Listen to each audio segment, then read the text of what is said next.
Pumalagang Malacanang sa patutsada ng legal counsel ni dating Pangulong Rodrigo Duterte kay PBBM. Payo ng palasyo kay Nicholas Kaufman, huwag kasing makikinig sa chismis. Yan ang agenda report ni Pierre Pastor. Is that you, Atty. Harry Roque, talking?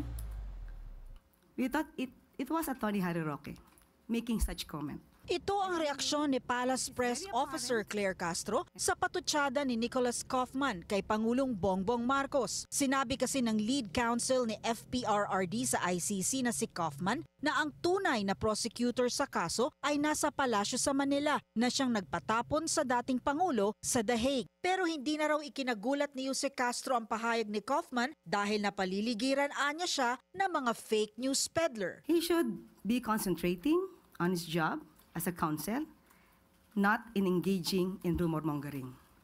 Sa pahayag naman ni Senadora Amy Marcos na isa siyang Marcos na natuto na siya sa kasaysayan, Nung aking tanungin po ang Pangulo patungkol po dyan, ang kanyang sinabi po ay no comment. nakipagpulong kamakailan ang presidential sister kay Kaufman sa pagpunta niya sa The Hague, Netherlands kasama ni VP Sara. Sa kanyang pahayag, sinabi rin ng senadora na we will bring PRRD home. Para sa agenda, Pierre Pastor, Billionaire News Channel.